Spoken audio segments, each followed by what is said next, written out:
Professional. You don't come down Huntington. Yeah. No, but I come from Someone the has passing area, so I usually think they're more Big park right. concern. But but it took me off and through Herman for a little bit this time. The traffic was a little bit heavy. And when I used to come down here a lot, I was always like, go down Huntington, and so then I don't do anything but take the one. Oh. Oh, yeah. There we go. Have that going. Yeah, no flexible, all these things you can be done with the regular meeting in 50 minutes, but not that. Sorry. It was good to build you, but you don't want me anywhere near your meeting. Yeah. You have a lot of. Well, All right. I think the next.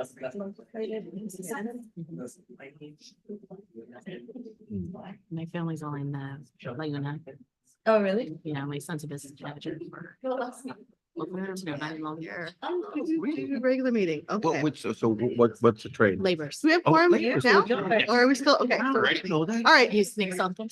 let's go ahead. The names. All right, so 9:07 a.m.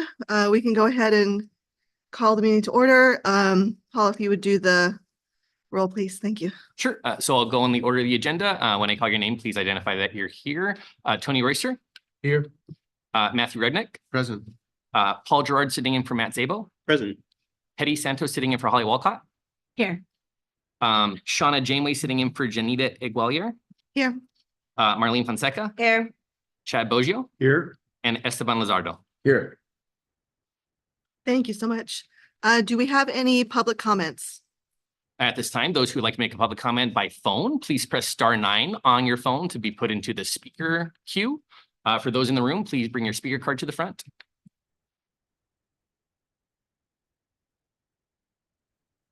Seeing nobody in the queue and nobody in the room. All right, thank you so much. So we'll move on to the first informational item, Committee Report 2420 on the Alleywell Program Service Provider Renewal. So I'll start this off, but it's going to be Keenan that will bring to the table. We're going to do the bulk of the conversation. This is just an informational update. We go through a renewal process with medical providers on an annual basis when we do have an extension of the contract for over periods of years, since the rates that we have for medical are just 12 months and never longer than that. Since the JLMBC did vote to extend the contract for an additional year, we did go out to negotiate. And Keenan has the rates that we got from Kaiser and Anthem, which are in the attachment. I'm just gonna go ahead and pass it over to them and they can talk about the rate renewal. Hi, good morning. Megan Gardner with Keenan, joined by Borden Darn. And then we do have a couple of folks that are on the Zoom link as well, our actuary, James Tagamatsu, and I believe Alex Rabrenovich. We're here to discuss where we're at with the renewal for the 2025 plan year. We've provided some very detailed memos to the committee for review on an overall high level basis. Kaiser rates are coming in at a 5.06% increase, and the Anthem plans are coming in across all plans at the rate cap that was negotiated in the RFP for the last year of the contract at 11.9%. We'd like to kind of talk through and walk through several components for each of the renewals. We are still having ongoing discussions with the carriers about the renewals and asking questions. A number of items that we are digging into did actually come in after the writing of our report, so we have some additional context and color for some items. Others still, we are still discussing with the carriers and hope to bring final rates to the 2025 program adoption in June. So Paul, if we want to, do you want to jump down to the memos? We can kind of go through those. Just tell me the slide. Let's see. Or go down to the first. Report. Yeah, if you want to go down to the memo itself. Oh, Yep. Go back up. Okay, we're going to start right here. So rate summary. With Kaiser, 5.06%. This is an increase on a dollar basis of about 13.7 million in premium.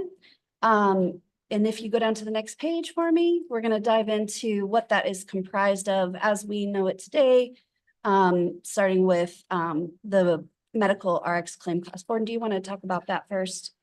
Yeah, so The first thing I want to mention is Kaiser is a budget-based model. So when they go through their underwriting process to develop renewal rates, it's really based on what is the appropriate share that the city of LA should contribute relative to their Kaiser's entire budget to maintain the services that they offer. And so with that said, one of the things that we always like to do is to look at, okay, we look historically, and then we look forward to what's being underwritten. And one of the things that I found was that if we look at the medical and claim cost a year ago, in other words, they take an experience period, which is, I believe, through February, 12 months from February 1st through January 31st of, at that point, 22 to 23, they came up with a need for approximately $507 per member per month.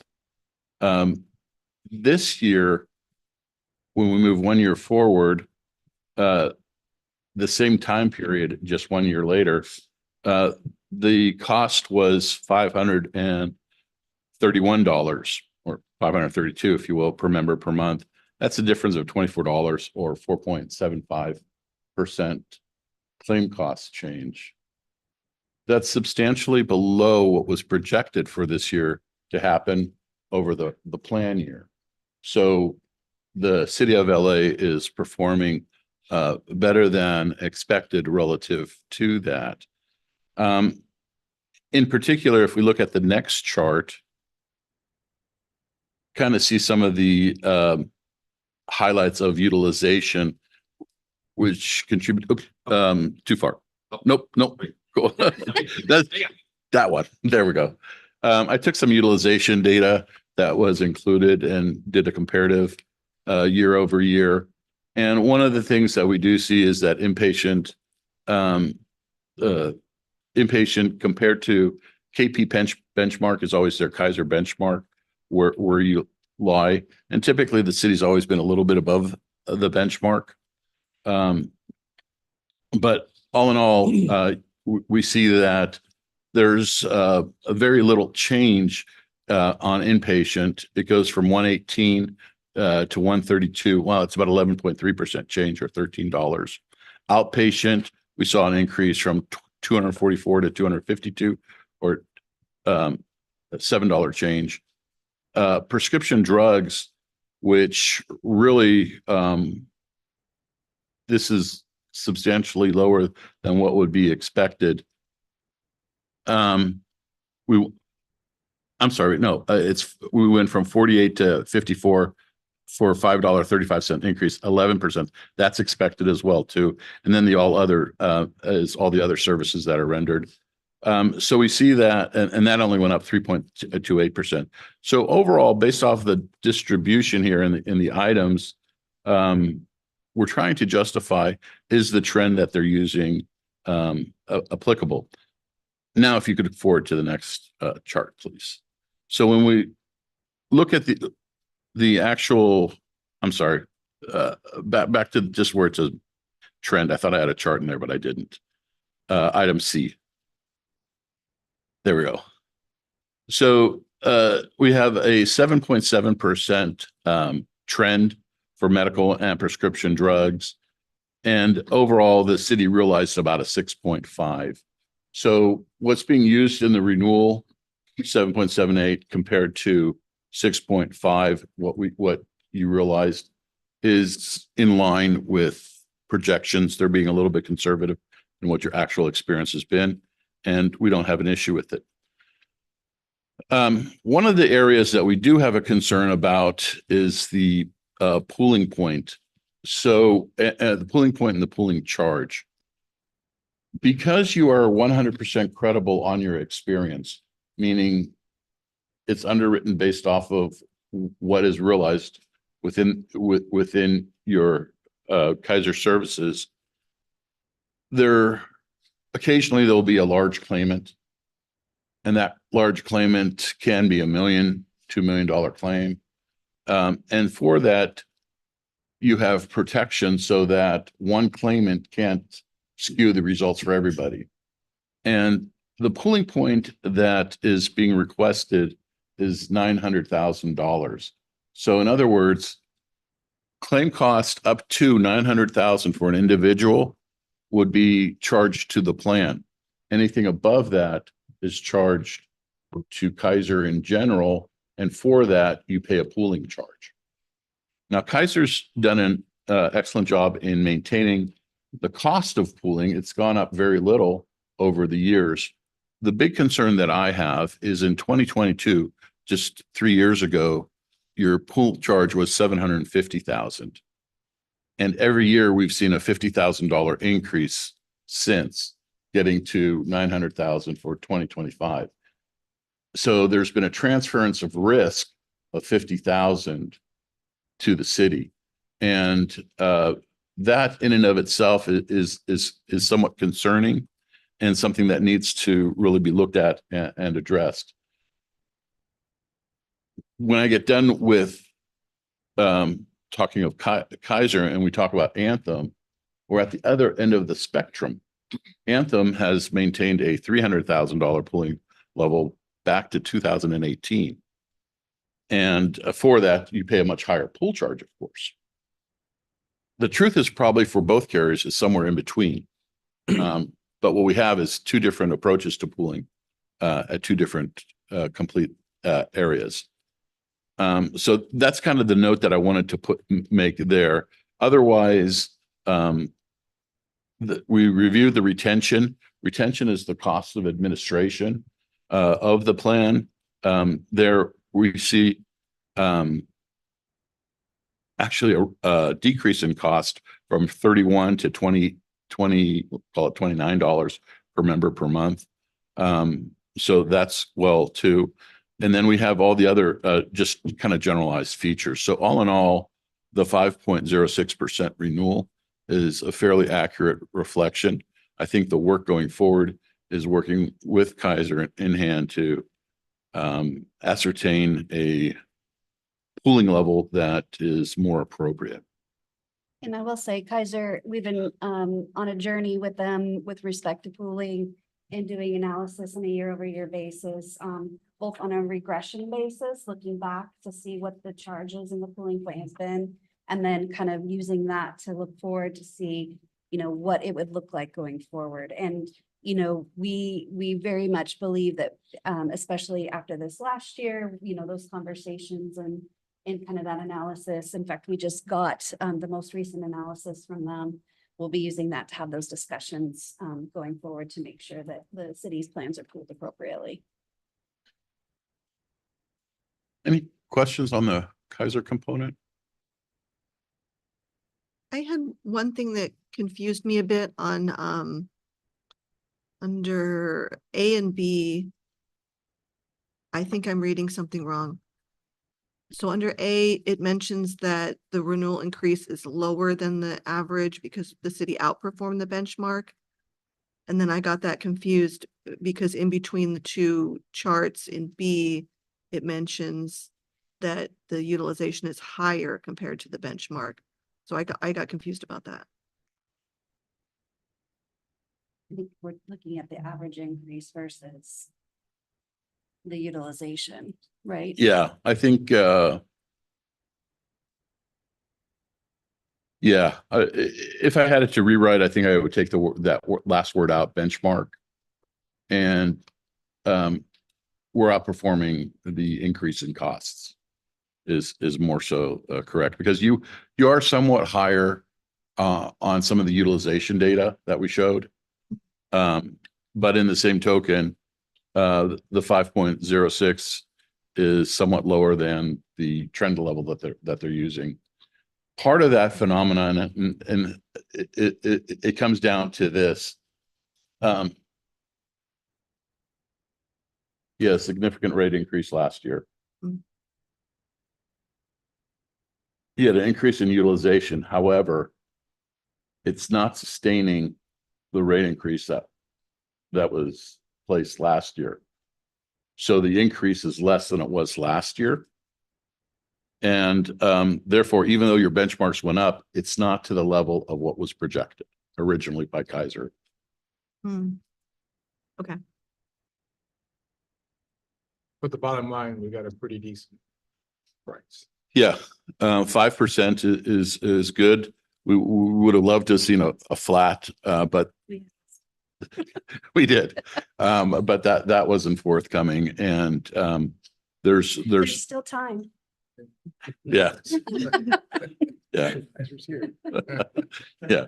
But all in all, outside of the pooling, and the concern that I have that it transfers of risk always back to the city, in large increments that, outside of that, I feel it's a pretty fair renewal. We'll continue to work with them and so forth, but Thank you. Jumping down to the Anthem renewal. Again, we've provided a pretty detailed memo, very similar to the Kaiser memo, and went through a number of components. Again, we have a rate cap this year, and the city is seeing some significant protection in the rate cap based on the way that the renewal came in. The rate action would have required actually modestly higher increase on the PPO and a much higher increase on the HMO side, because the PPO plans are running, the PPO plan, sorry, singular, is running a lot better than the HMO plans. Overall, you know, we had an RFP that secured contracts and then rate caps for subsequent years post the initial contract period. And so that last year Anthem came in at cap, and this year we are at cap again. We have some detailed information throughout the memo, and Borden is going to go over that here in just a second to kind of go through each of those. However, I do want to preface again, there are some components that we didn't have answers for at the time of the writing of this report, and we do have some updates. And again, we're still working with Anthem on the renewal to understand and make sure it's appropriate, it's justified and explainable. But Borden's going to walk us through the details of that right now. okay. And Anthem is a different model than Kaiser is. It's not a budget-based model. It's for you, you're 100% experience-based. In other words, the experience that you have is 100% credible and is underwritten based off of that. The underwriting in that first chart under rate summary, the underwriting showed, or Anthem showed, that they were saying that the plan on an overall basis justified a 25.5% rate increase. We have the rate cap at 11.9. That's approximately, call it 18.8 million versus what they say we needed, which was about $40.2 million increase. So substantial. So everything we're talking about here, as we look through the underwriting, if we can't reduce that by more than 22%, we're still at the rate cap. So I took a similar approach to looking at Kaiser, all the different components. And so the first one is relative to, here's a little distribution of what the rate action was on each one. So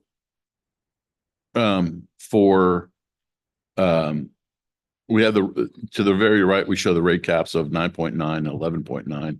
And then we show the amounts that were needed by the PPO. Because there's not enough people in the traditional plan, it gets underwritten together with a select HMO, and then Vivity is underwritten by itself as well too. So you can kind of see the rate action that was requested by Kaiser in 2024, and then also what was requested in 2025. One of the things that I wanted you to be made aware of, and we'll get back to the Vivity HMO. The Vivity HMO is a very important component for the city, but in the same token, for the last 2 years, based off of what the underwriting has shown by Anthem, it's the one that has needed the highest increase. And so it brings to fair when you do a rate cap and you increase all the coverages at the same amount, then you're introducing cross subsidies between the plans, which there's nothing wrong with cross subsidies. I'm making you aware of that. And it's just, Vivity is kind of your low cost option, but it's not performing as a low cost option necessarily in that the required increases are substantially higher than would be in the traditional. And my concern is the one that has the lowest renewal requirement is the PPO. So in other words, that's the one that is actually priced closer to where it should be than the other two. And so then under B, under medical RX claim cost, in that exhibit, what we did is we looked at, again, this was from March 1st of each year through February is the plan experience. And then we looked year over year, what had been the difference. And on the actual, what you had experienced is substantially lower. For the PPO, the percentage increase, it's only 1.96, call it 2% increase year over year. The traditional is at 5.87 and Vivity is at 4.56. So this is the increase on the per member per month cost that we've witnessed over the experience period. From there, then they take those claim dollars and apply trend to them to come to the projection for the following year. So on an overall basis, we're at about 5.88%, or as far as from experience period to experience period, that was the increase we realized. When we take into consideration, last year they put in a 9%. Technically, the city is performing better than 9%. We're performing at 5.88%. Okay. We do have one large claimant that I want to call out. It's a large pharmacy claimant, which Anthem has brought to our attention in part because it is impactful to the renewal. And typically we don't see that necessarily on the prescription drug side, but I wanted to make you aware that these type of events are now happening on a more frequent basis. The prescription drugs for this individual is over $900,000. So it's significant. I'm sorry, could you repeat that? The prescription drug cost, Just the last sentence of 900. it was No. over $900,000 during the experience. So over a 1 year period, the claimant had, and I believe it's one drug was over 900,000, so or close to that.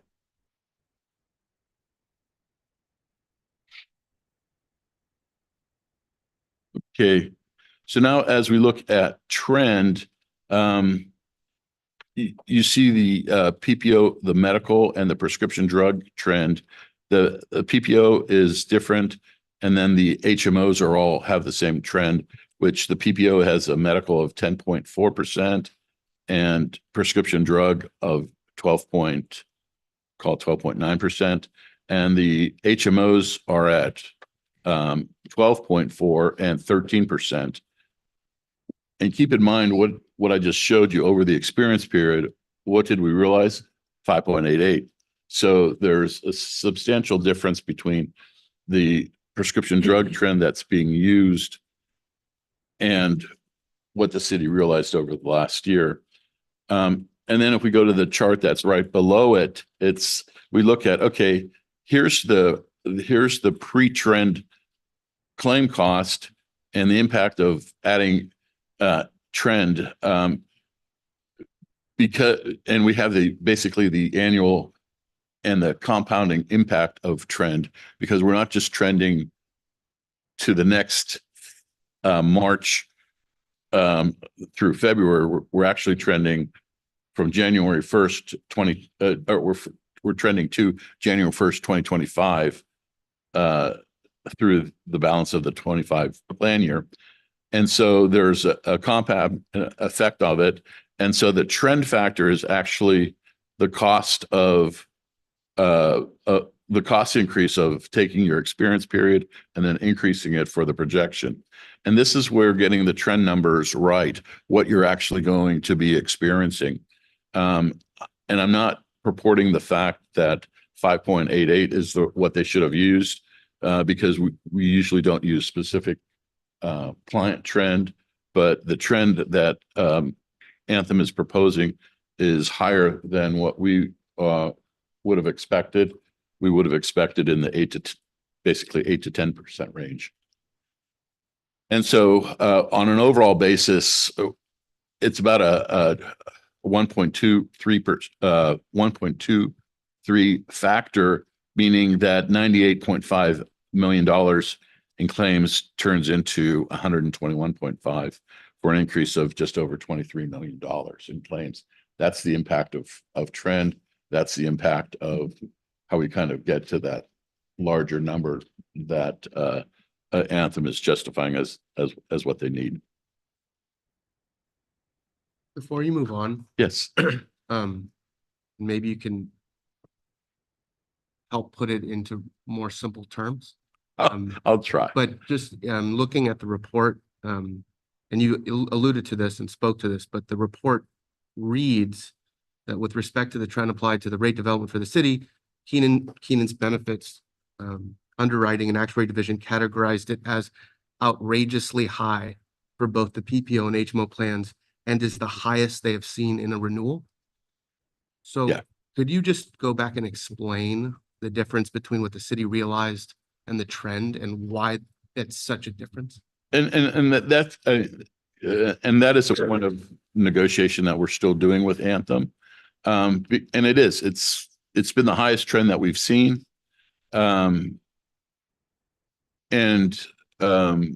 We have shared our concerns with Anthem relative to that. And what you're seeing is basically when you have a high trend, you have a high trend factor. And so if you look at that model where it's 98.5 and it goes to 121 million in expected claim dollars, what we're saying is, okay, if you had a more reasonable trend in there, that 98.5, it might go to 110 million or 115. We just have to work out the numbers there, but it would be less than, meaning that the rates would reflect a lowered projected claim cost. Does that help? Somewhat. It was Sorry. more confusing than- I'll try to. I'm more of a layman speak. I'm not as technical as Borden, but trend is the factor that they use to say, this is what we think we're gonna need on an increase basis for the next year, in order to kind of come to cover their claims costs, admin costs and all that. And so the factor that they're using, our underwriting has looked at, and it's very high, in which means of course the premiums will be higher. And the question is it going to realize? They're saying we need 12, almost 12.5%, but is that actually what's going to happen? Nobody has a crystal ball. Nobody knows. They're using their calculations and formulas to come up with how they apply trend, and that's fine. But is that what the city is actually going to realize? And what the analysis that we have done is that in the past, maybe the city has not realized a trend that has been that high, something lower. What we typically see, as Gordon said, is trend applied that's more in the 8 to 10% range. So a little bit less, resulting in less in premium. Maybe that's helpful. Do you have the ability or the information to be able to identify the differences in the analysis of the trend that leads you to conclude it's outrageous? We do. In fact, James, if you're on the Zoom, we have some at the end of our memo that kind of show the analysis that our actuary has done. So James, do you want to walk through those real quick? Yeah, can we jump to attachment A, or do you want to put it up? Yeah. What threw me, trend sounds like it's subjectively derived. And so to use the characterization of outrageously high is a little, it seems contradictory. But if they're building the trend themselves and you have a disagreement about the assumptions, then that makes more sense about the characterization. And that's kind of where we're at.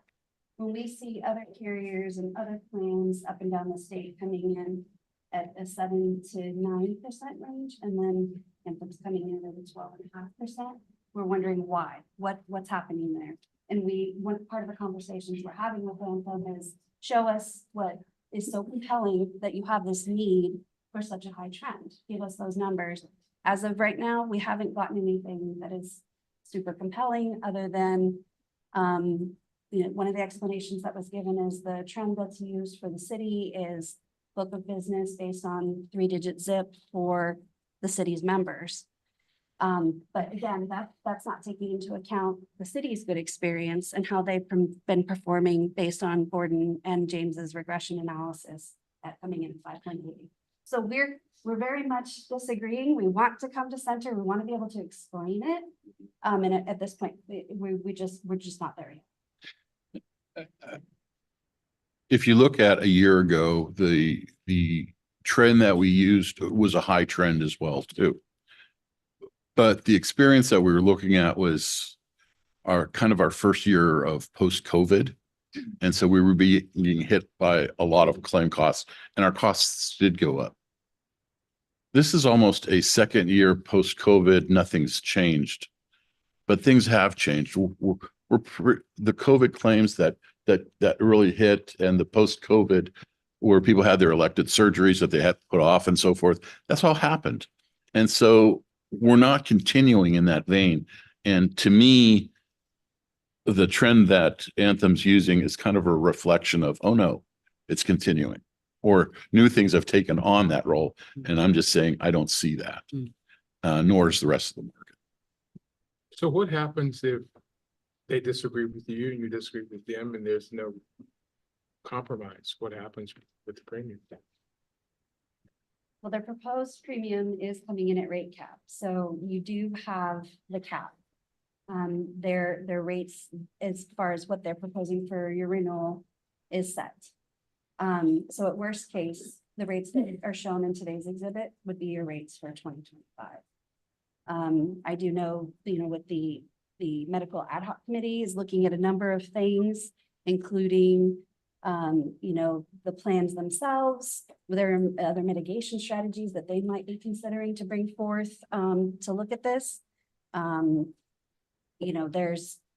There's a number of factors on a go-forward basis that have a multi-year strategy that could be employed, and we're diving into all of that. But at worst case scenario for 2025, sorry, not 2020. Oh my, back in COVID again. This would be your worst case scenario. Because what I'm really saying is it's really in their control. Because you can disagree with whatever, but if you look at the contract, they have the ability to max it to 12, no matter what. They do. Say whatever. At the same time, have you had experience where you can somewhat negotiate to get the prices down? Right. Yeah, and that's what we're attempting to do. But again, like I started off with, it's a big nut to crack, Right. because I got to get over $20 million off just to get at the rate cap. Right. And so I'm just looking at the various different components. James, did you want to go ahead and? Yeah, can we jump Attachment A, to E? or was it E? Attachment E. E. Yeah, E is in Edward. I think it's the other way. There we go. You said Yeah. E is in Edwin, right? E. This is E of the Anthem report. Oh, yeah, is this the first one? I have 3. Oh, there were. Oh, this is the Anthem Select and Traditional. The PPO is probably above it, I think, Yeah, or There there. it is. Where would you like to start? okay. Yeah, we can start here. So what I did basically was chart the claim costs, and this is Anthem PPO's medical plus RX to combined over 3-year period. So this is from April 2021 through March of 2024. So for each one of the 12-month periods, I ran a regression line. You can see those little splines. If it has an upward slope, that means it has a positive trend or increasing trend. If it has a sloping downwards, that means it has a decreasing trend. So for this particular case, this is the Anthem PPO. You can see the last line, regression line I ran for the most recent 12 months is actually a negative 5.8%. So based on the last 12 months is actually a decreasing trend where Borden's chart above in part C, all the trends were between 10 to 13%. And this is showing actually within the last 12 months, it's been decreasing by 5.8%. So with these regression lines, if you can imagine extending the line further out, this is what's the regression line is projecting that it will be in the future. I also ran a 3-year trend line in case, 1 year maybe have some fluctuation. So over the 3 years, I didn't mark it on this chart, but it is 3.4%. So this black line right here is projecting a 3.4% over the 3-year period. As Gordon said, this chart starts in 2021, which is just after COVID. So you do see an increasing trend, and then it flattens off, and now it's starting to decrease. Move to the next one. So probably up to this traditional one. Yeah. And the slide. Okay.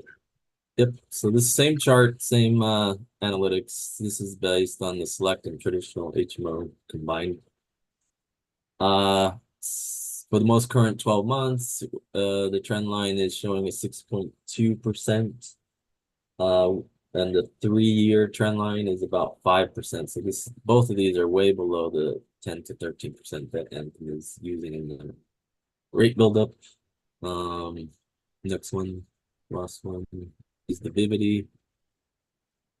Similar results. You can see the first year is trending upward, it's decreasing and then increasing slightly. So the most recent trend line is showing a 5%. And then over the 3 years, it's 9.7%. So around that 8 to 10% that Gordon and Megan mentioned. So this is what we're seeing. This is the city's actual data. So it's not like we know that Anthem is using book of business, etc. But this is just what we're seeing with your actual claims. Thank you. And I think at the end of the day, what we're saying is the city needs to get credit for good behavior and maybe come down a little bit and meet somewhere in the middle on something just a little bit more reasonable with respect to trend. And that's what we're attempting to negotiate. Yeah, if you can go to F there, that's a good spot to pick up. So one of the other things that I wanted to talk about was capitation fees. Capitation fees are unique to HMOs, so PPOs don't have capitation fees. And what a capitation fee is, if you elect an HMO coverage, you typically elect a primary care physician and you elect a hospital that physician has admitting privileges to. And the HMO contract with that provider and with that hospital basically pay a monthly fee for certain services on behalf of that individual. And those services are not then accounted for in the paid claims. So we have this capitation bucket here. And where for 2024, the total capitation was about $40.5 million. And then for 2025, they're looking to increase it by 4.1% to $42.2 million. We have asked Anthem to give us information regarding what services are provided, because what we need to do is evaluate, is capitation working for you? The alternative being, would we have been better served just on a fee-for-service basis? Just let us pay when we go, as opposed to a monthly admission fee, if you will. And to that, at this point, our analysis is incomplete. We got some very generalized data back, basically saying that, hey, we have all these different contracts with different providers, and it's impossible for us to tell you what's in that bucket. And my point being, if you can tell me what the increase you need to that bucket is, you should be able to give me a little bit more specific data. And we have some other strategies that we can apply to kind of help figure out what capitation is. At the end of the day, I'd like to sit here before you and tell you you're getting a good deal on capitation, but I'm not there today. And my concern is actually the opposite direction. And so we really need to partner with Anthem over the next month or so and really hone in on why is capitation a good model. Now, it most likely won't change anything for you for the 2025 plan year, but it will give you food for thought relative to, is the capitated model the right model for you relative to providing services to your membership, or could we do it on a more cost-effective basis? Still same services, still same hospital, same doctors, just is fee for service going to be better? And I'd like to be in that position to come back and be able to tell you that. And because it's a $42 million proposition at this time, it could, between trend and capitation, is kind of where we're seeing we might have an opportunity here, but we don't know for certain. That would be corrected based on plan design. You know what? It wouldn't be corrected at all. You can have the same plan design on a capitated or non-capitated basis. It really would be a change from an HMO to what's called an EPO, an exclusive provider organization, or something like that, which the plan design is the same. There's no out-of-network benefits except for in an emergency. Wouldn't have to change copays or anything. It's just everything would be at a fee-for-service basis, and the network discount would be based off PPO discounting instead of HMO discounting. So you give a little bit, but if the capitation's not working, then you're saving that entire capitation fee. So that typically can accommodate a higher or a lesser of a discount because you're not having that $44 million expenditure each year. We don't know if that is the right model for you. Right. It's something that the ad hoc committee is kind of exploring, is, and along with a number of other things at this point in time. But for us to be able to have that analysis, we need to be able to understand what you currently have. And right now it's just a little muddy. But what is the risk going to the other option versus where you are now? That there's higher utilization going forward. Yeah. It's kind of, it's kind of like a gym membership. I've had a gym membership for years. Okay. They make money on me, but in the same token, if we got people going every single day, they're probably losing money. And so we don't know how that works. And we're trying to just give us some data that we can work with. And we've got some alternate strategies. If truly the capitation's not there, there's some other data that they can give us that will help us do a comparative analysis. Yes. Is this do they utilize this for every member? Is it specific hospitals, specific physicians? So it's basically their HMO network. Anybody that you would elect as a primary care physician would be getting a capitated fee for you. And the same token, at the same time, you have to sign up for a hospital, and that hospital also will be collecting a fee, a capitated fee on your behalf, even though you may never even go to the hospital that year. But the fee is there in case you would. And that's in lieu of services that would be otherwise provided on a fee-for-service basis. And this is their prerogative, and the city is unable to put restriction on it. I mean, in the actual RFP. This is their product. This is their HMO product.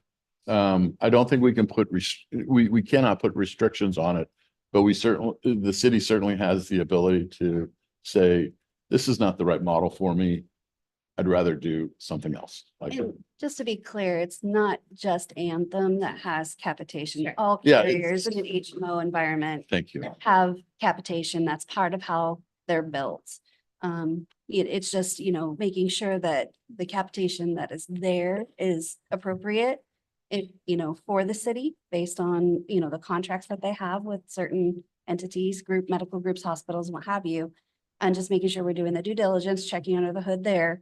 Or if it's not appropriate, what do we do about that? Maybe, as Borden said, maybe it's a fee for service model. Those are all the things that Yeah. kind of long-term are thinking in the back of our minds as we kind of look through this. But for right now, we just want to make sure that what's being presented in the renewal itself is appropriate and explainable. So, Normally, we see about 1 to 3% in capitation increases year over year. We're at 4.15, and that's driven prominently by Vivity, which is a 16.6% increase in capitation. And so that lends itself to, okay, why a 16.6% increase as well? Are you seeing similar increases at other agencies similar to the city of LA? In capitation? No, it's usually in that 1 to 3% range. I have one question. I was hoping you could clarify, early in your report, you mentioned that you would need to basically negotiate a reduction of somewhere in the order of $20 million Yeah. to get below the Cap. the cap. And then later in your report, you talked about the discrepancy as a percentage of trend, right? So how can we have perspective on whether or not you'll be successful? I'm having a hard time reconciling those two numbers. One is a flat number. I understand that number, one's a percentage, but I'm not walking away today coming to a conclusion about the likelihood of you to be able to save money because of the way you've chosen to report this. So Yeah. meaning using a dollar figure as a lump sum in the beginning and then using it as a percentage. I mean, how many percentage points do we need to be able to knock off their rate to equal the $20 million where we'll actually receive or end up with a renewal that's below the cap? Yeah. Does that make sense? Yeah. No, It's it's a very fair question. Because of the way you decided. to- Yeah, if we go back to that first exhibit on that first page. You know, I thought, is there one above it? That one. Okay. So if you look at it from this perspective, we would have to, just to get to the rate cap, we'd have to have the increase drop from 40.3 million to 18.8 million. So that's a difference of, we'll call it $22 million.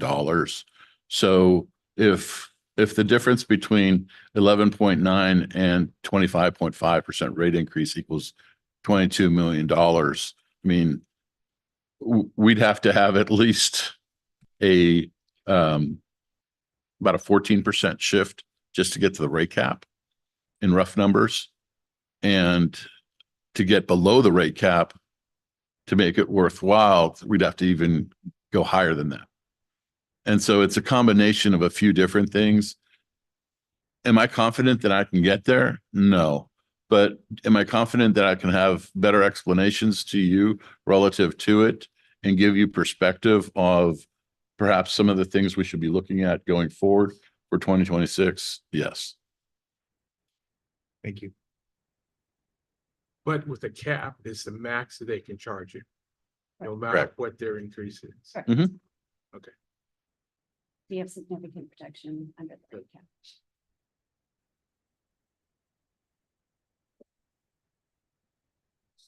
We just a quick time check. We are almost at 10. And we do still have a Yeah. couple other items. This is still just information. We'll, Keenan will go back and discuss it, and the city will go back and discuss, and we'll bring the final proposal at the June meeting. But is there anything? I had one final question. I'm sure you were going to get to it, but just in the interest of time, there was a discussion about retention in the report, and it talks about that it's grown significantly. Except the chart shows it looked like a decrease year over year. Yeah. For retention. And so maybe when you guys come back, you can just explain that. Certainly. But I'd be also interested to see somewhat of a breakdown, because the report talks about what composes retention, claims administration, customer service, profit, and other fees. And so I'd be interested to see a breakdown of what that retention looks like, because it does seem high that we're spending $20 million to administer $176 million in Yeah. coverage. A very fair observation. We've asked them for greater transparency. We're not going to get that profit line in there, but we're going to get a better breakdown of. Why not?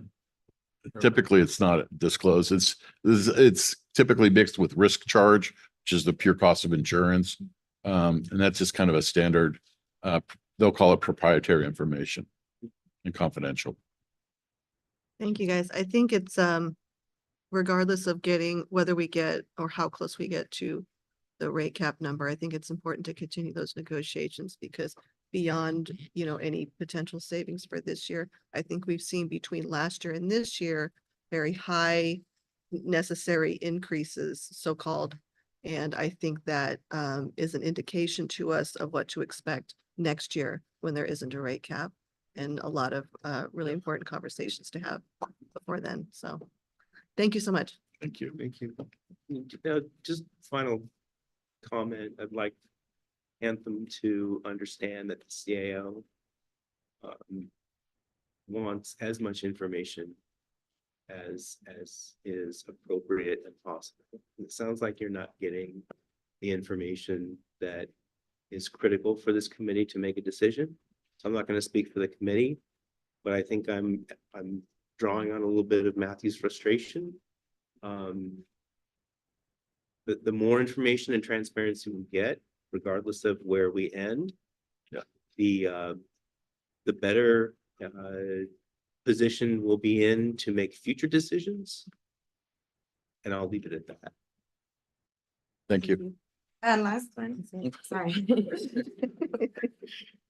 The report has this tone to it that leads at least me to believe that there's maybe not so much of a partnership, but I don't know if that's the case, but I know there's always, everybody has their own opinions.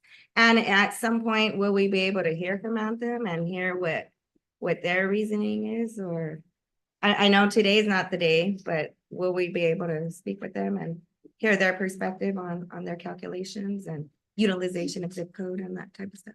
We can definitely bring both Anthem and Kaiser as a speaking point for the renewal item when we bring it in June. Very. And maybe this is what Chad was asking, but on the proposed rate action and rate caps, when you say you don't agree with their calculations or their result, but you didn't really provide us what you think it should be. I know you I said don't what you're yeah. seeing elsewhere, but your calculations here. Yeah. There's such a difference between the calculated renewal and the rate cap.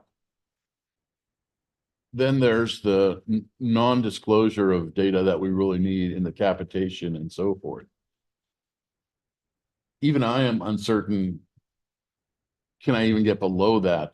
But there's this information that's missing for me and the conversations that I need to have to say, how can we, based off the information right now that I have, if this were the final renewal, I'd say take the renewal cap. We're missing a lot of data. My hope is that I can come back, provide you with greater transparency on the performance of these plans. And if there's an opportunity to go below the rate cap, that I will let you know what it is, and I'll also let you know at that point. But at this point right now, I don't even have that confidence level because I don't have enough data to get to below 11.9. Thank you. Thank you. So moving on to item 4, tabled from the last meeting, committee report 2417 on the disability claims. Good morning, JLMBC. This is Roby Ann from the Employee Benefits Division. So this report was moved from last meeting to this meeting. It's in response to the January 2nd meeting when the JLMBC approved Committee Report 2403, the joint request for proposals for life, disability, and accident insurance plans. During this meeting, some members expressed negative feedback that was expressed from employees who had previously filed a claim, which prompted requests for statistics on the length of time members incurred for a disability claim to be approved, as well as the total number of claims denied. So this report is data that was assembled from Keenan when we requested data from the standard. But the standard is currently one of the bidders for the RFP, so they were not asked to present today to preserve the integrity of the bid process. However, if the JLMBC wants standard to present at a later date, we can schedule that once the bid process is complete. So Section A of the report covers the current disability process. As a reminder, a member contacts standard. This is the intake process where standard will collect relevant information from the employee and will send 2 questionnaires. One is sent to the Employee Benefits Division to confirm benefits eligibility. And the second is sent to the employee's Human Resources or Payroll Department to verify employment information. Standard will also request the employee to complete medical evaluation as well as their medical doctor to complete paperwork. Throughout this process, Standard is trying to determine whether or not the claim meets the policy definition of disability, which is defined on page 2. Moving on to page 3, it displays the collected disability claim data captured between 2022 and 2023. The first table shows the overall claim status data split between short-term and long-term disability claims. The total approved claims are further broken down in purple, with approved and still active, meaning the benefits are still actively being paid, and approved and closed, meaning the benefits are not actively being paid. The second table shows the average claim processing time in days. On average, STD claims were processed within 4.5 days, and LTD claims are processed on average 12 days. Table on the bottom of page 3 breaks down claim data by occupational versus non-occupational STD and LTD claims, with more non-occupational claims being processed. Next page, on page 4, the table on page 4 takes a closer look at denial reasons for occupational versus non-occupational claims, with proof of loss being the highest. This means that the standard did not receive the documentation that can confirm the disability, as well as the benefit waiting period, which is the period you must be continuously disabled for STD benefits become payable. Lastly, the JLMBC also requested data regarding mental health, and the table at the bottom of page 4 breaks down short-term versus long-term disability claims as it pertains to mental health claim by claim status. Then on page 5, the table at the top shows the average claim processing time in days as it pertains to mental health. On average, ST claims are processed in 4 days, while LT claims are processed in 10 days. Lastly, the last table looks at claim denial reasons for mental health related illnesses. Just as a reminder, the standard is currently participating in the RFP process for disability services, and we're not asked to present at today's meeting. However, if the JLMBC wishes to discuss in more detail, we can schedule a time in the future for standard to present at a later date. And please note that the standard is also scheduled to present their annual services utilization report at the December 5th meeting. Thank you. Thank you. So I think I'm drawing a blank anyways. What you asked before this information, the part that I was most interested in is in the reasons for denials. And I apologize for asking such a basic question because I think I should probably know, but what does it mean occupational versus non-occupational? Sure. So for ST claims in particular, the standard will either approve or deny whether the disability is due So related in to a car accident, and that's the reason why you're disabled, that's non-occupational. I just want to Correct. make That's sure. not Okay, occupational. okay. Correct. So then going back to the proof of loss and the recovery. So a proof of loss, I mean, isn't that normally just like a medical, something from your doctor? Or am I wrong about what is in that category? That would be one of the documentation that is required that was not received by the standard, and that delays the time that they take to determine the claim. And what's the timeline for filing timely? Filing. Can you be more It's specific? a claim not filed timely. What's the timeline? How long do you have? I think that's kind of hard to answer because there's not necessarily a deadline for any person to file a claim. We've had instances where the disability occurred like 2 years prior and Right. they're still able to file for that disability. So combining the two, is it sometimes the case on the proof that you don't get the proof in a particular time? Or is there a time factor set for when you're, we've asked you several times, you haven't given us the doctor's note? Or is it just, they don't give it to you? Are you asking if they don't receive the proper documentation, then the claim will Well, be it, denied? the one of the second largest ones is proof of claim. So on that one, I asked what it generally was, because I have an idea. And then is there some timing by which people have to give you proof? Correct. So the standard is asking for, or needs to have that within a certain period of time, Right. otherwise they'll deny it for not responding. to it. Right, okay, so It's- what is the it within a doesn't certain prevent period of the time? employee From technically, Right. from refiling and Exactly, starting that right. process over, but they still need to follow through. What's the within the particular time? Do we know? You have to ask standard. This Okay, is that's fine. their data. And I apologize for rushing a little bit, so, That's okay. but I'm trying not to, okay, go ahead. I've got one more, the other one. Go Go ahead. ahead, you finish. Okay, well, so now going back to mental health, which is where I think prompted my questions. So the largest number tends to be occupational disability not covered. What does that mean? So I've got severe stress. I'm feeling like the world is closing in on me, things like that. I go see my doctor. It's a mental health issue. I think a lot of employees, I will say this, during the last round of negotiations with the city, with the coalition, there was a lot of discussion regarding the use of personal leave and the possible restriction of that. And most of the employees who identified the real strong, visceral idea of wanting to keep it is because it was being used apparently because of mental health concerns. And so that aspect of the personal leave that didn't require some supervisor approval, you just had to say the magic words, you get at least a day. So can you tell me more about occupational disability not covered? What's in that? Does that mean that you've got stress, but it's because your mom died or versus because you're stressed at work? And I don't mean to be cruel, but I've been representing public sector employees. I see things, so that's why I have examples. I can start out. So the occupational or workers' comp, technically under the policy under state law, should not be covered by a short-term disability plan. So if somebody calls up standard and says they have a work-related injury and they want to file a claim, typically standard should be telling them, okay, short-term disability is not covered. You can't file this claim. Call us back in 6 months to do the long-term disability.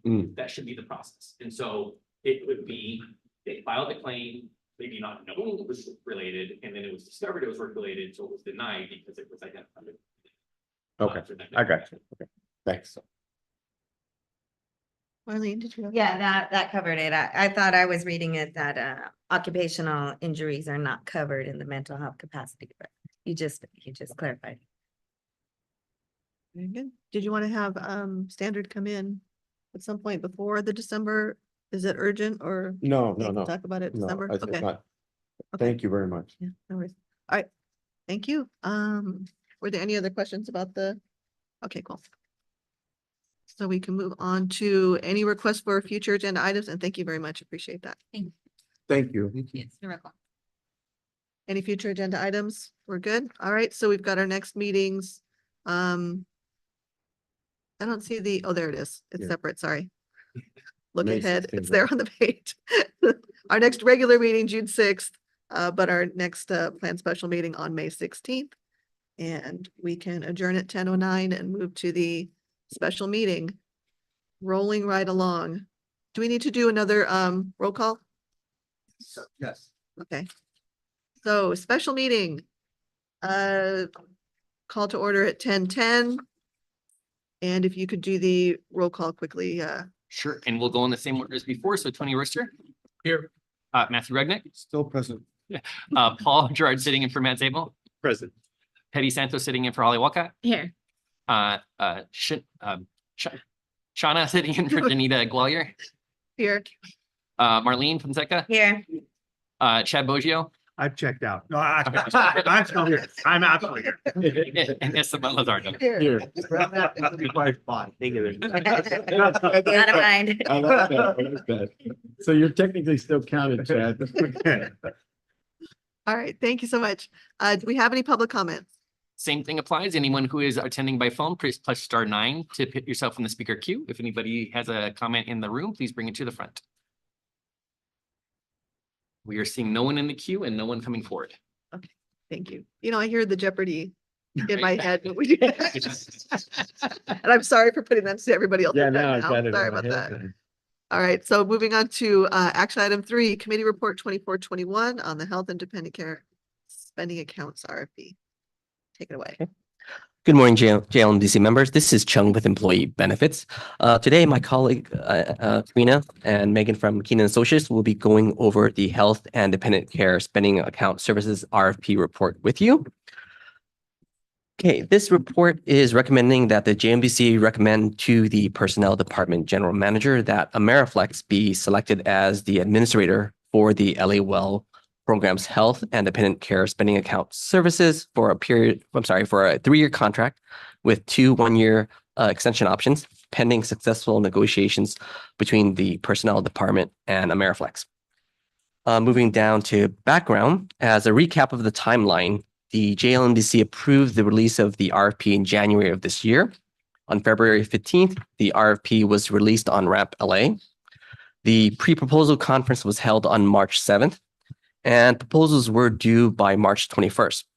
6 proposals were received by the deadline from Ameriflex, Health Equity, Inspira Financial, Total Administrative Corporation, ThrivePass, and Voya.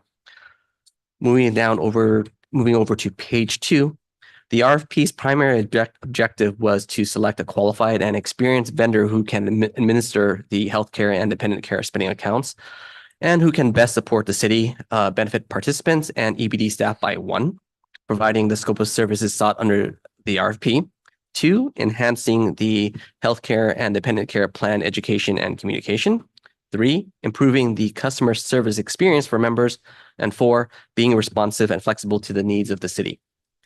Now, moving on down to section C, the RFP asked that any responder meet certain minimum qualifications in order to have their proposals considered, which all 6 proposals did. Over on the next page, on page 3, each proposals were subjected to 2 separate evaluations. The first evaluation covers general contractor compliance, which all 6 proposals did. The second evaluation covers each proposer's ability to perform the services requested in the RFP based upon the responses provided in the questionnaire. The questionnaire consisted of 187 questions spread across 4 categories.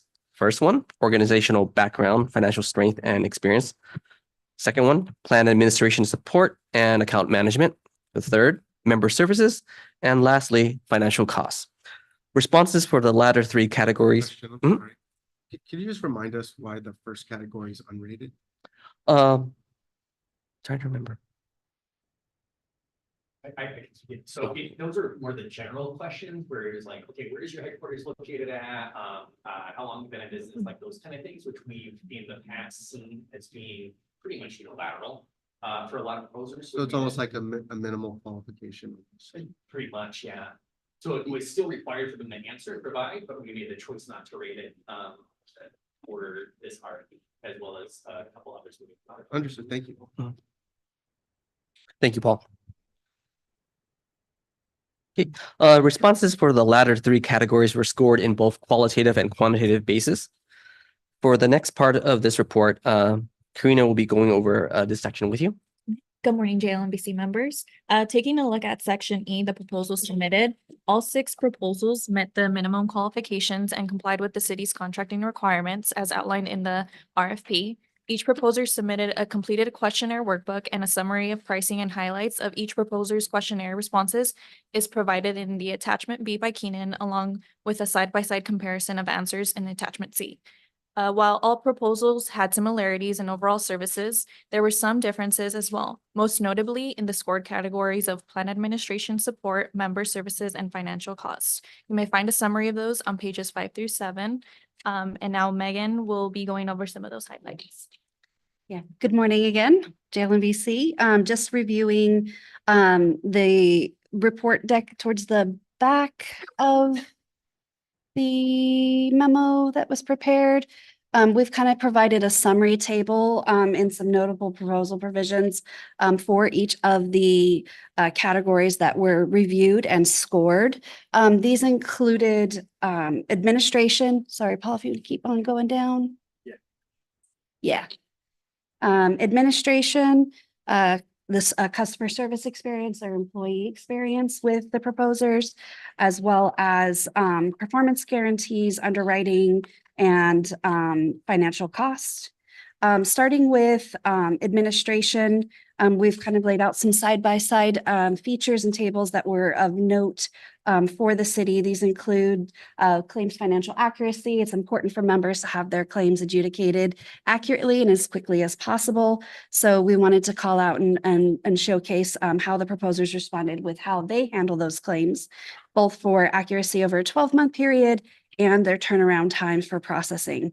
We also wanted to note that a potential change in a flexible spending account provider for healthcare and dependent care comes at some cost. So we did ask them to provide us with some commitments to an implementation credit and that would help offset the cost for programming, education, announcements, and communications and the like. And so across the spectrum, only one bidder provided a nominal implementation credit commitment, which we thought was very good. The rest were either the incumbent or other carriers did not provide any type of commitment there. As far as administration of non-discrimination testing, this plan is subject to non-discrimination testing under IRS rules. That is part and parcel a standard across all 6 proposers. It did vary, though, in the methodology that was employed across those proposers, meaning some provided a template for you to fill out yourself and upload. Others provided, support in terms of review and accuracy. And so it did kind of run the gamut. Typically, testing can take, if not successful in the first round, a second or third round of testing, and there were some nominal fees from some proposers for subsequent rounds of testing. Notably, the incumbent provides a first round of testing for free, additional testing for $600. In the implementation that was provided by Inspira, the implementation credit would be, they also had a credit for that non-discrimination testing as well.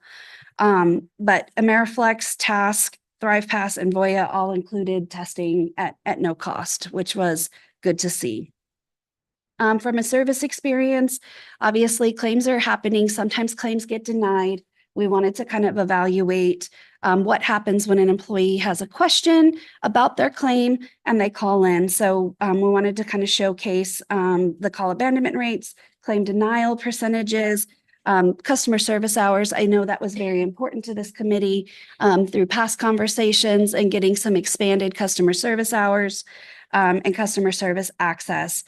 Several of the proposers, Health Equity, Inspira, and Voya, have 24/7 customer service hours. But I think what that kind of means is in some form or fashion, customer service is available. That may not typically mean a phone call, like you can call in and get a person 24/7, but maybe perhaps via live chat on their portal or some form of fashion. So you have customer service access 24/7. Ameriflex, Task, and ThrivePass provided customer service phone call hours in addition to their online access. And what was very nice and attractive with the Ameriflex customer service is they have expanded hours into the Saturday timeframe, which I know was important for the committee. So just wanted to call that out there.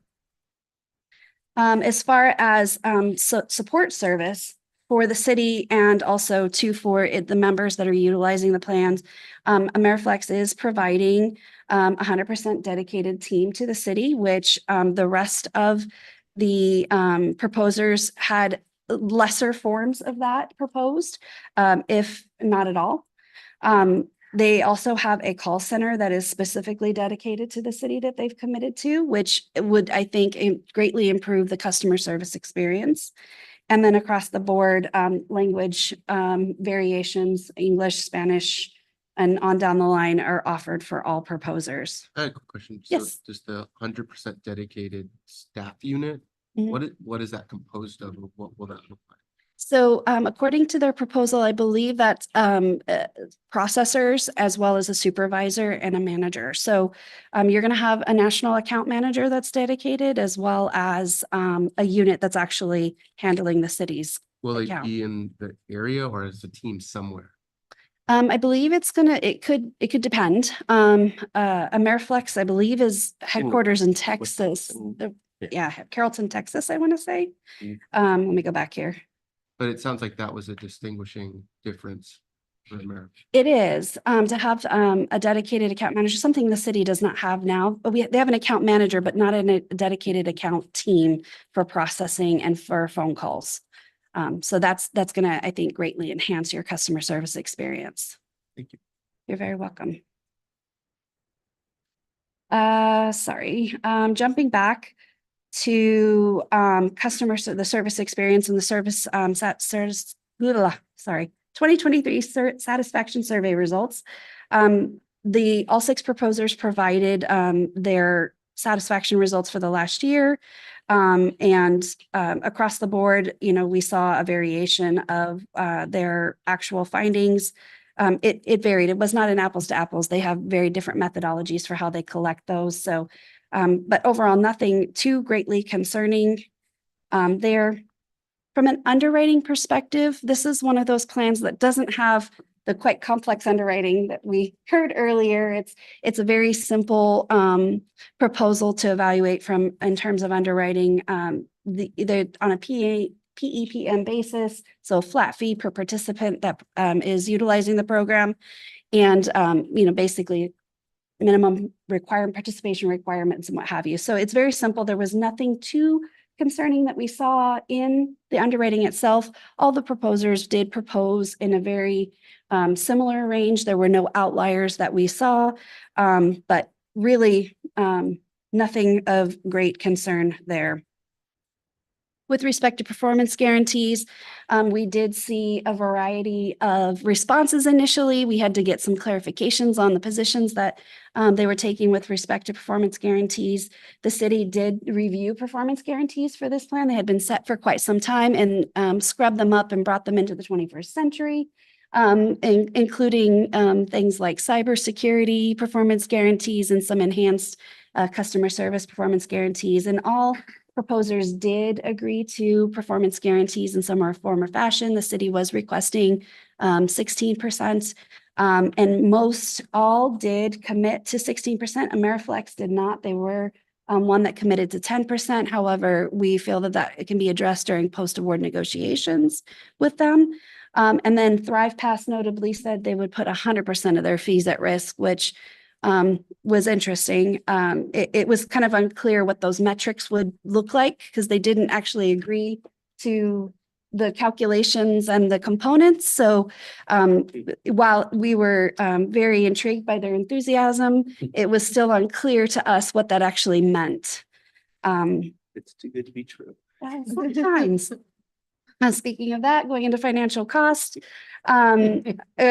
Ameriflex is proposing a match to current. Your incumbent health equity is coming in at 17% below current. It is a 50-cent difference per participant. So while 17% sounds very shocking, in terms of dollars, it is 50 cents on the head that is participating. However, we do also feel that this is an area that if the committee is recommending accepting the recommendation for Ameriflex, that we also address during post-award negotiations to see if we can leverage a better financial position. Quick question. Yes. Those 2 items, you're talking about costs and also you're talking about guarantee. If you can't get them to the point that you want, come back with a different recommendation. I think it's going to depend on a number of things, but yes, if post-award negotiations are not successful, then we would definitely come back and bring that forward to the committee for consideration on guidance on direction of where to go next. So are those 2, the cost and the guarantee, is that really separating the probably your final 2?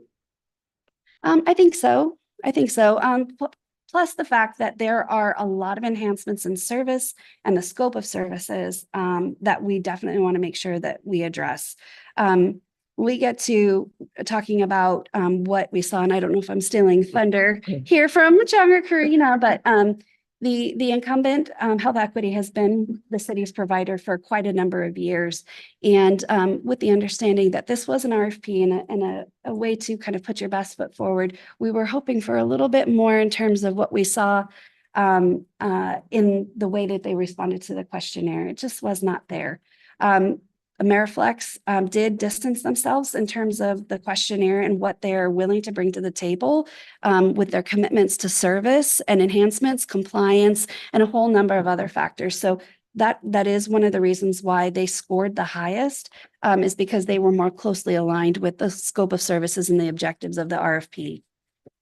They are not the lowest cost, but sometimes the lowest cost doesn't always mean the best in terms of service. So it is a balance there. And the fact that performance guarantees kind of help you set that service expectation is why they are also a very important component and where we think that the post-award negotiations could focus in.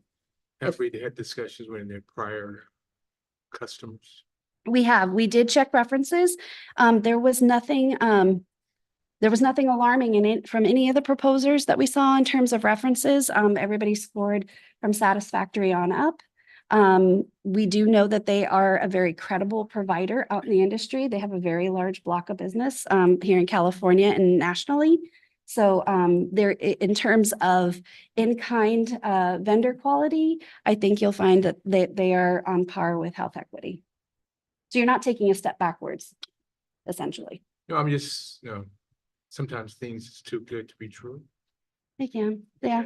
And sometimes when we do RFPs, we ask for customers that have terminated services. And we did ask for and that. See what some of the issues are there. Because, it looks good on paper until they get out and start doing. We did request terminated references as well. We did. Yep. Yes, sir. I have a question about the claims percentage denial. It's like maybe a couple slides back. I didn't have to scroll back and looking at it. Yeah. Our current provider has the highest claims denial percentage at 16%. Yes. My original concern was, I thought Ameriflex was the incumbent. So, well, my original question was just going to be about if you could explain the broad range of claims denial amongst the respondents, but Sure. now I kind of want to ask you a different question. Go for it. How concerned should we be as we consider the proposal that, their rate is at 16%, which is, much higher than most of the others that respond? Sure. And I will tell you that FSA providers highly regulated by the IRS and what's claims eligible on the healthcare side and what is claims eligible on the dependent care side. Where you can see claims denial come in most often especially on the healthcare space, it's more prevalent.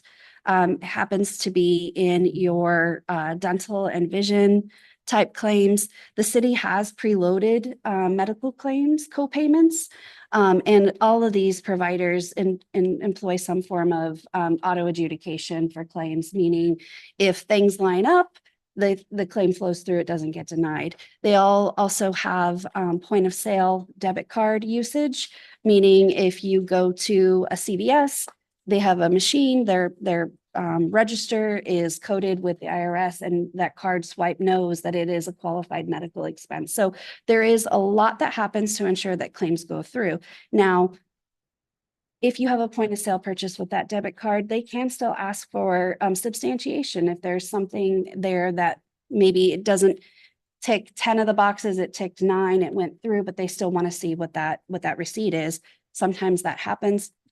In fact, I'm dealing with one myself most recently with my vision claim, but I had to provide a receipt. And sometimes they say, well, the receipt doesn't meet our standards. There are a certain number of things that they have to be able to verify.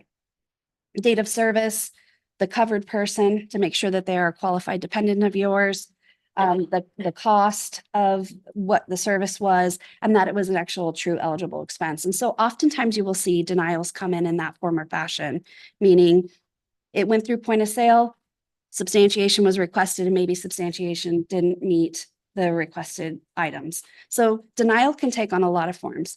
On a claim submission basis, denial, it can be denied right at the point of time in which somebody submits a claim as well, because it doesn't meet that criteria. If somebody swiped a card but provided a receipt for pizza instead of, a prescription, they're going to deny that. So all of that's going to bucket into those denial rates. There's a lot of reasons why claims would be denied. What you're looking for is a partner who can look at the substantiation that's been provided and to make a determination that is compliant and that is expeditiously processed. So, you know, it could be health equity is more conservative in what they're requesting. I will say my own claims go through health equity, and I had to provide 3 different types of receipts for my most recent claim. You know, it is what it is. That is my FSA provider, but others may have looked at my first receipt because it had the components and said, yes, all those things are there. So plus, a lot of these FSA providers are actually employing AI technology to review and substantiate as well. So some maybe have a higher level of tech than others. And so that could account for the disparity in what is a claim denial, if that's helpful. That was a lot. I'm sorry. That's okay. Did I overshare? No, thank you. Yes, ma'am. And looking at the things that are going to be different, was that part of the implementation element that you were looking for? Because, for instance, a current person using health equity already has their debit card, and their debit card continues on seemingly for a long period of time. Right. So it seems like there's going to be a lot of I'm just thinking what the changeover is going to be to the client, and Right. if that was considered. That's one of the points that we'd like to discuss with Ameriflex if they are the recommendation that's going forward is, you know, there's a lot of programming that they have to do on their side, and there's a lot of programming that has to happen on the city side. When you change flexible spending account providers, there is a little bit of a level of complexity in that the city employs a grace period, meaning after the end of the plan year, your employees have 90 days to submit additional claims for consideration for that plan year. So you have 90 days or a specific day. I say 90 days. It's approximately 90 days. So there's a grace period in which you have to decide if health equity is going to monitor that grace period and finish up those claims, or if Ameriflex is going to take over those claims. 2 different providers, 2 different costs. So again, wanting to make sure that if there's education and communication that's going to go around that for your existing participants. During open enrollment, announcing a new provider, there's education and communication that has to go on there, as well as programming and all that transitionary activity that has to happen even past the new plan year. So that's why it's really important component for Ameriflex to understand that, you know, an implementation credit and commitment there is definitely something we'd like to see in the post-award negotiations. I had a second question, and the difference in cost from health equity to Ameriflex. I'm assuming was health equity the second? Health equity, I think it came in. No. They were the lowest. They were in the top 3 for us, and they came in 4th for the city on the ranking. We hadn't quite got there yet, but Okay. yeah. The difference in cost from the lower cost to the Ameriflex, who bears that cost? Is that the individual or the city? The participant fee is bared by the employee. So that's at 50 cents. Right. It's 50 cents per participant. Ameriflex's proposal was a match to current, so they wouldn't see any difference in the cost if we're not able to secure a better financial position. If we are able to negotiate a better financial proposal during post-award negotiations, then that would definitely benefit the employees. If that's helpful. Any other questions? We know if that dedicated unit is going to be located in the US, or is it overseas? So I believe it is going to be in the US. As far as if it's in California or Texas, I would have to look back real They quick. specified it. I don't think they specified, but I don't believe it'll be overseas. So the question where it was asked if they have respondents overseas, people that respond to calls overseas, that was just in general for their company, not for LA. Right. Great questions. So in terms of the cost, I also wanted to note there was a 5-year rate guarantee that was provided by all proposers with the exception of Inspira. They proposed a 3-year rate guarantee, but that's really nice. In past years, In contracts, I think we had a 3 with a 1-year and 2-year renewal period. So this provides you with some rate stability over an entire 5-year contract period. For the city to propose a 3-year with a 1 and a 2, you still have a rate guarantee for 5 years. So there's some rate stability there. As far as value adds, we did ask a number of value adds. In addition to the service enhancements, things like communication materials, and special handling of security breach protocols.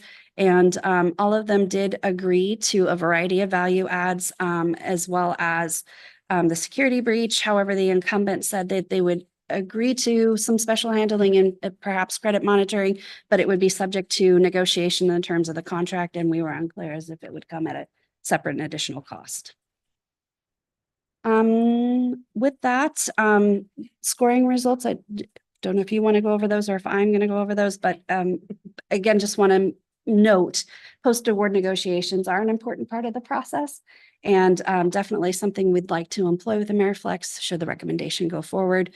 Again, stronger financial position in terms of PEPM. The PGs are an area of focus, commitment on the cost for implementation and transition, and then if any further review of references, which you had noted. Chung? Thank you, Megan. Thank you, Megan. Okay, so moving along to the analysis and scoring. As mentioned previously, all proposals underwent evaluation and scoring by both the review committee and Keenan as the peer review. However, the review committee's ratings were the final determinant of the recommendation. While all proposers were deemed capable, some proposals better aligned with the HDCSA RFP objectives.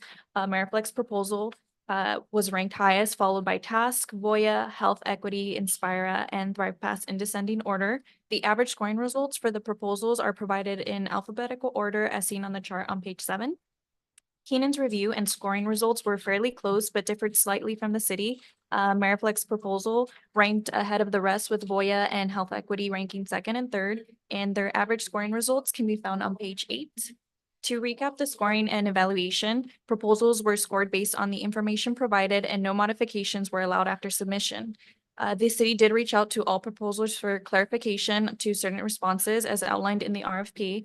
The responses were treated as additional information, not altering original responses for scoring. Should we move forward with the recommendation, we may then address additional matters through the pre-award negotiation for satisfactory service terms. As for the scoring, a mix of qualitative and quantitative criteria was used to evaluate all sections. Each proposer generally met the expected standards with minor variances in the scoring.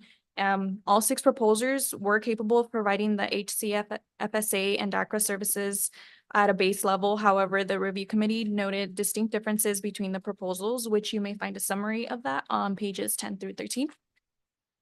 Overall, AmeriFlex emerged as the highest scoring proposal as they excelled in plan administration and member services. They demonstrated alignment with the RFP objectives, including service scope, education, customer service improvement, and responsiveness to city needs.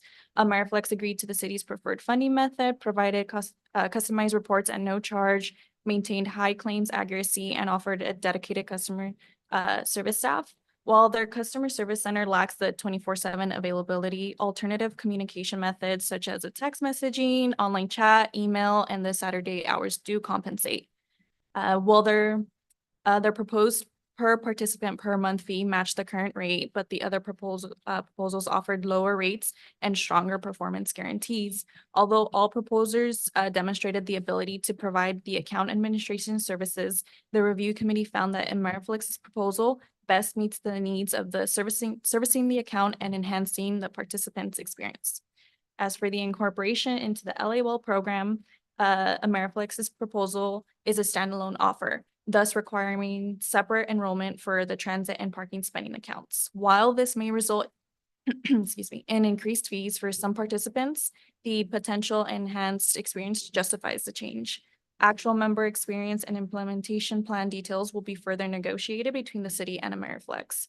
The successful proposer will be required to attend negotiation meetings that will cover contract requirements, prices, service level agreements, scope of work, ordering, invoicing, delivery, and payment procedures. Should AmeriFlex be selected, the city will negotiate with them in areas such as the per participant per month fee rate, performance guarantees, and the implementation costs. I will now hand it back to Chung. Thank you, Karina. So in recommendation, after the proposal evaluations were completed, the review committee has determined that the LEL program and its members would be may benefit from the proposals submitted by Ameriflex. As such, it is recommended that the JLMBC recommend to the to the Personnel Department General Manager that Ameriflex be selected as the provider for the LEL program's health and dependent care spending accounts for a 3-year contract with 2 one-year extension options, pending successful negotiations by the Personnel Department with Ameriflex. Thank you all. Thank you, appreciate it. I know this was a lot of work for you guys, and I really appreciate all the effort from everybody put into this. I mean, 6 proposers, that's it's a lot to do. Yeah. It's good. It's a successful process. It's a lot of work, so very much appreciate it, and really appreciate the holistic approach to looking at the member experience and the service as well. I know that's something we had a lot of discussion about at our January, I forget, I don't remember, whatever meeting it was, they all worked together at some point. But so appreciate taking all that into account. Yeah. Do we have any questions, or if not, a motion?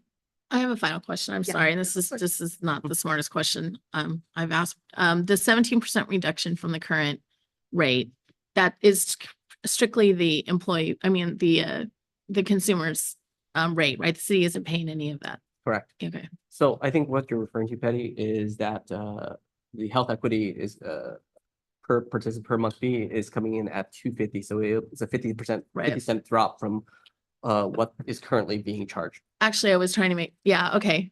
Thank you, because that clarifies it, because I wasn't clear that the 17% reduction was just that 50. You Yeah, said 50 something cents. about Yeah. that.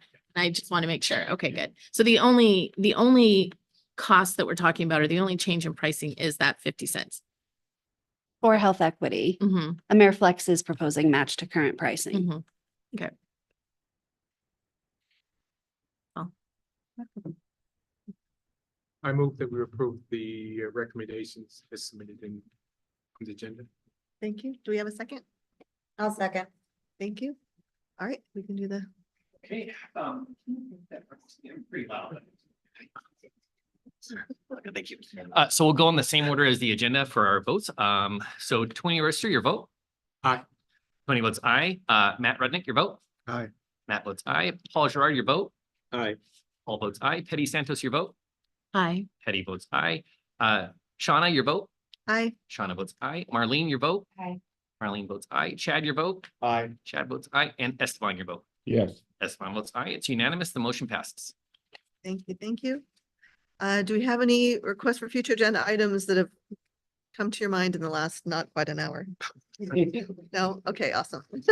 We've got, again, our next regular meetings, and we can adjourn at 10:44. Thank you so much.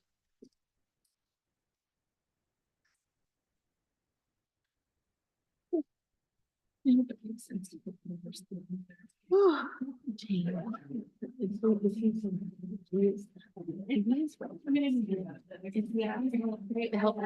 what's the next, Yeah. what's the next RFP you guys have coming up? So Yeah.